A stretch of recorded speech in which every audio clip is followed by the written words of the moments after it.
Ayan. So napaka-green ng paligid. Napakalinis na.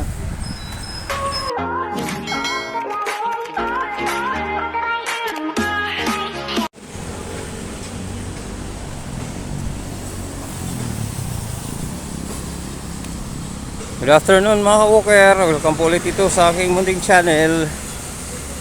Ayan nga. Ngayon lang tayo nakabalik sa paggawa ng content. Kasi nga po nagkasakit po ang inyong lingkod. Kasi siguro sa mga ilang araw din na palagi tayong umaalis bilad sa araw, tapos biglang uulan. Sana uulanan pa tayo. So ayan, kasakit po ako ng mga ilang araw din mga kabuker. So ngayon lang po ako nakabalik, no. So nandito ako ngayon sa may sa may Ruhas ulit. Kasi para mag-update po ulit dito sa Freedom Park na ginagawa dito. Kasi malapit na itong magbukas mga kabuker. Mga ilang na lang, no. Mga ilang buwan na lang yata, o ngayong taon na to magbubukas na tong Freedom Park dito sa may Ruhas. So anuhin natin mga walker, no. Titingnan natin yung development sa area, kasi medyo mga ilang din tayo hindi nakadaan-daan dito. So yan siya mga walker, maganda na siya.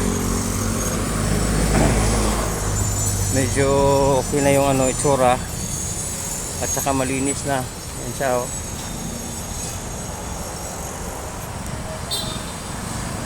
So magkabilaan na to mga ka-walker, no, na may mga tanim na ng mga halaman.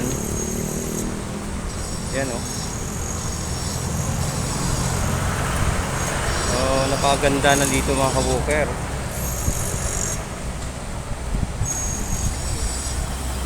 May mga naka-install na din silang mga ilaw, at saka yung tawag dito yung outdoor gym na pwedeng magamit po ng mga pumupunta dito ng mga nagja-jogging, nagba-biking, walking. Talagang gumastos yung city government of Davao para makagawa ng ganitong kasi alam niyo naman na dating freak lang to eh. So napag-isipan nilang gawing i-develop, kaya ganito na yung itsura ngayon. Ayan, may mga halaman na siya, tumubo na, maganda na siyang tingnan. So ito yung makikita dito mga ka-walker, no. Napaka linis na. Pagbubukas na lang po yung kulang. Kasi binisita na to ng mga taga City Hall eh. Tinignan na nila to. So siguro may schedule na itong magbukas. Siguro ngayong taon na to, bago to matapos tong 2023, magbubukas na to. So yun, no, tapos na siya mga ka-walker, no. Kompleto na po yung mga pavement niya. Ayan. Although sarado pa yan, ayaw pa nilang buksan yung mga nilalagay nila ng mga harang. Kasi nga po siguro mag-inauguration sila dito. I-blessing pa to, i-bless pa nila to.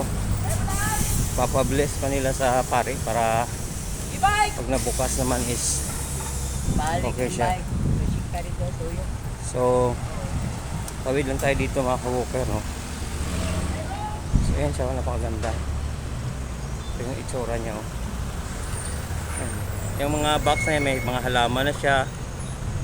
Ayan, oh. Ang ganda na niya. So ayan, oh. Handa na ito sa pagbubukas mga ka-walker, no. Sana sa araw na yun nandito tayo, kasi wala naman kasi tayong mga pwedeng magpaalam sa atin na mag-uupe na to.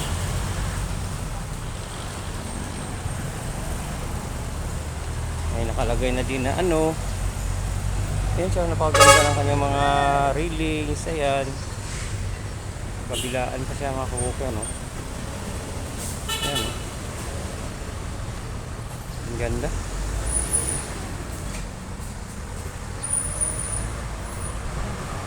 Parking, no? Kasi may mga punong kahoy siya.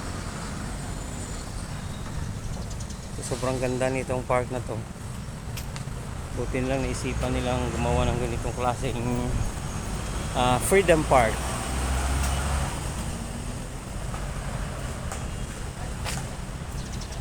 Ito yung sinasabi ko sa inyo mga kabuker. Ayan, o. Magagamit ito sa pag-ehersisyo. Kasi dun sa may dulo nito is nandun yung ano, yung mga equipment po na ginagamit sa mga gym na nag-install po sila dito.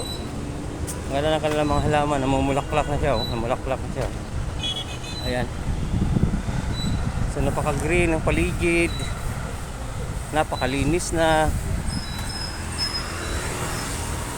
Ganda dito, napakahangin. Yan. So itong iba siya kaysa dati na ano lang siya, may creek lang siya, dadaan ka tapos napaka dami ko minsang makikita mga ano dito sa paligid. Pero ngayon ang ganda na, oh. Ganda ng tingnan.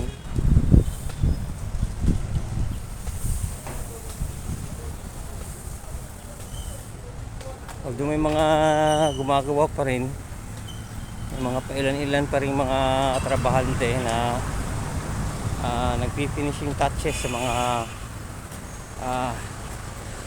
munting gawain na lang para matapos na talaga to. So magtatanong tayo dito ngayon kung kailan ito magbubukas.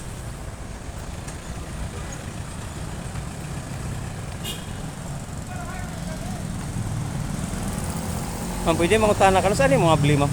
Ang park? Wala pa schedule dyan. Pero humana siya, ma'am. Humana yun na eh.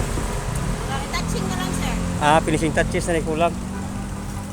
So yan mga ka-walker, nung tanong tayo, wala rin silang alam kasi wala rin silang update po. So abangan na lang po natin kung kailan ito bubukas. Kasi ang ganda dito. Yan siya mga ka-walker.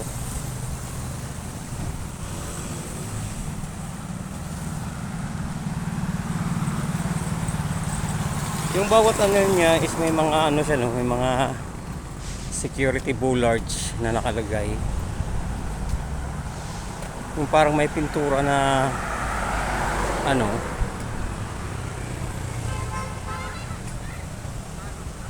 security bollards kasi yung ano nila, tawag nila doon. So punta tayo doon sa may dulo.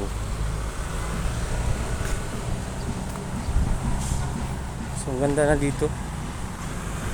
Ayun, yung pathway may ano na, may bricks na siya.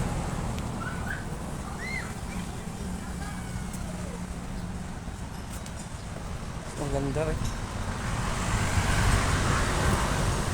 Sabi sa iyo pa na nindot kayo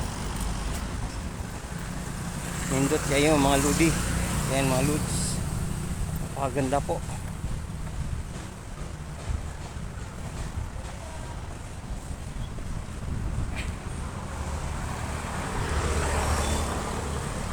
Ayan, oh.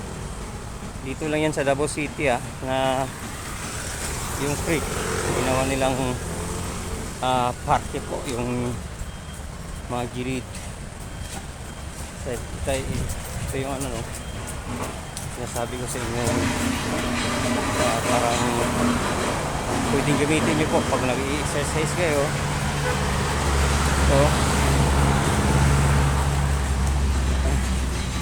yan, may nakalagay na din, be responsible on your feet, no dog pooping.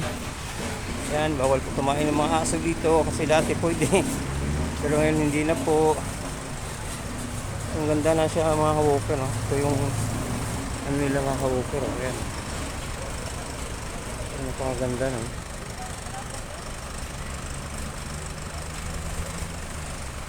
Ito yung kabilaan yung mga ka-walker, oh.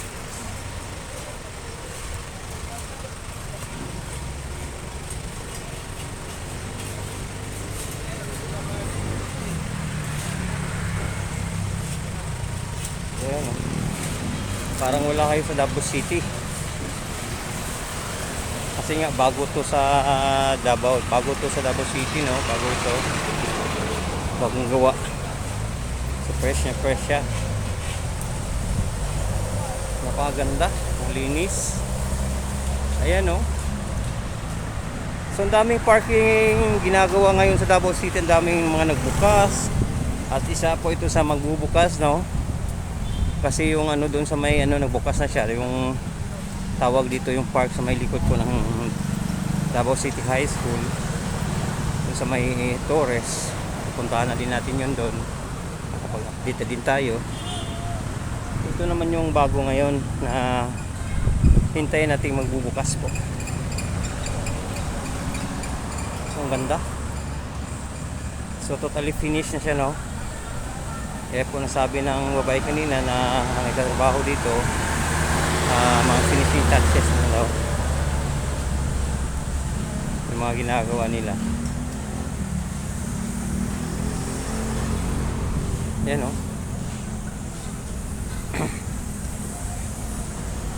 So buong creek po mula dun sa may Ateneo de Davao hanggang dito sa may Boulevard po, ginawa nilang park. So, kaya napakaganda na dito ng lugar. Ayan, no?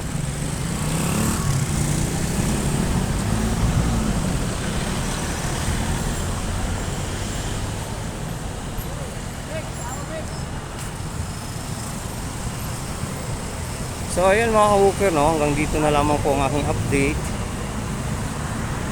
Sana po wag po kayong bumitaw sa pagsuporta po sa akin kasi ang laki pong tulong nito sa akin po dahil nakakatulong din po yung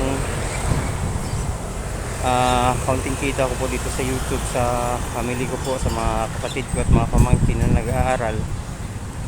Sana po suportahan niyo po ako palagi kasi nga po minsan na po ako nakakapag-upload nga po kasi minsan na po ako nakakapag lakad po kasi nga po may trabaho din po tayo. So ayan po mga ka-walker, na sana abangan nyo pa din po yung mga ina-upload ko kahit minsan nyo lang po ako nakikita nag-upload. So ayan po, hanggang dito na lamang po. Salamat, God bless you all mga ka-walker.